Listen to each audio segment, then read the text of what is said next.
Association, I don't know the ratio of male and female advocates, but here I see, more number of female advocates. So definitely, I think the number is almost on par or Meera Chappalani, how it is more. So all these women, yeah, you fight for other women, but who's going to fight for you is what the question is here now. So I think it is my time we have a discussion and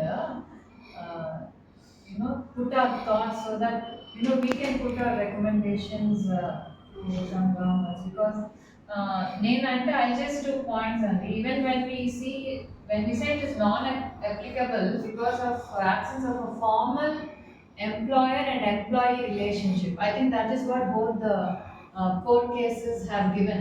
Based only on that point, they've said it's not applicable. But when you see certain definitions in the act itself, they don't discriminate. But we are not looking at that point of view.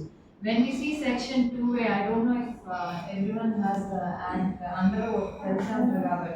When we got some information that in a bar association in ఇక్కడంటే Vijayawada Guntur are usually bigger bar associations, but in other places where there are smaller associations, some advocates, especially who are freshly passed out or trainees or who are doing the apprenticeship, they are being subjected to some sort of harassment, and they don't even know who to approach because, as you said, as recent court judgments have said, it is not applicable to advocates or political parties. So where do these people go to? Because when we see the act, there are certain definitions which say, which includes every women.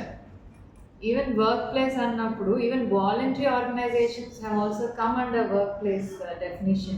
Then how come associations or bar associations or political parties annappudu, when we come to political parties, most of them are volunteers, maybe affiliated to the party or interested in the party, how it works. Yeah, a lot of females do come out, and we see an alarming increase in number of cases.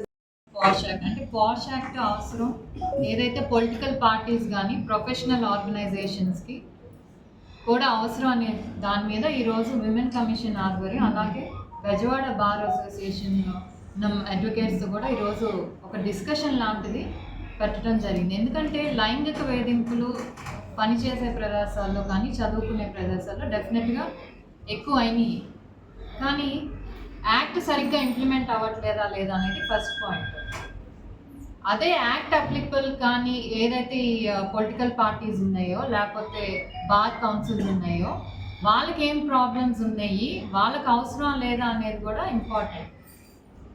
ఎందుకంటే పెద్ద పెద్ద bar associations వదిలేసాయండి, కానీ కొన్ని ఏదైతే ఊర్లో కానీ ఏదైతే చిన్న బార్ అసోసియేషన్స్ ఉన్నాయో అక్కడ కొన్ని సంఘటనలు జరుగుతున్నాయి అనేది మా నోటీస్కి వచ్చింది. సో వాళ్ళకి ఏంటంటే అర్థం కాని పరిస్థితి, ఎందుకంటే రీసెంట్గా వచ్చిన కొన్ని సుప్రీంకోర్టు జడ్జ్మెంట్స్ వల్ల కానివ్వండి, ఈ పాష్ యాక్ట్ అనేది అడ్వకేట్స్కి అప్లికబుల్ కాదని కొన్ని జడ్జ్మెంట్స్ వచ్చినాయి.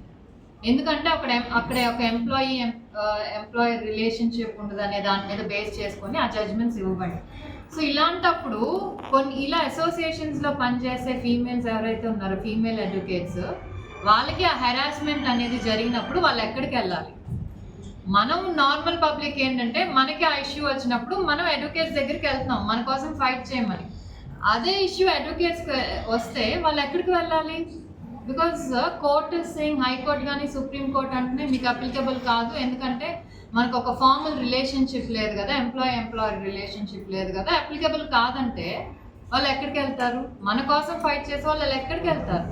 So it has to be applied for even political parties and ఏదైతే అసోసియేషన్స్ బార్ అసోసియేషన్స్ ఉన్నాయో దాని మీద డిస్కషన్ ఈరోజు పాష్ యాక్ట్ అనేది. ఎందుకంటే నంబర్స్ ఇంక్రీజ్ అవుతున్నాయి. ఇక్కడ ఈరోజు మీరు చూస్తే ఇక్కడికి వచ్చిన దాదాపు 90% ఆర్ ఫీమేల్ అడ్వకేట్స్ కంపారిటివ్లీ.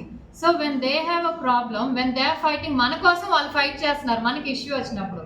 అదే ఇష్యూ వాళ్ళకి జరిగితే వాళ్ళు ఎక్కడికి వెళ్ళాలి? సింపుల్గా అది మీకు అప్లికబుల్ కాదంటే అది మన బాధ్యత రాజ్యంగా ఉంటుంది తప్పితే మనం అది బాధ్యతగా తీసుకున్నట్టు ఉండదు. సో దీన్ని మనం ఎలా అడ్రస్ చేయాలనేది, దీన్ని మనం ఏం మార్పులు తీసుకురావచ్చు యాక్ట్లో అనేది బేసిక్లీ ఈరోజు జరిగిన ఫస్ట్ డిస్కషన్ అనమాట. ఎందుకంటే కొన్ని ఇన్సిడెంట్స్ వస్తున్నాయి.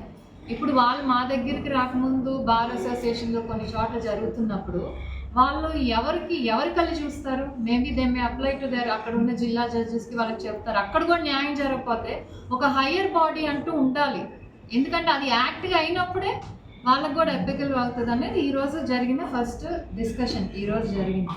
సో దాంట్లో కొన్ని చెప్పారు. ఏదైతే ముఖ్యంగా ఏంటంటే ప్రతి జడ్జ్మెంట్ కూడా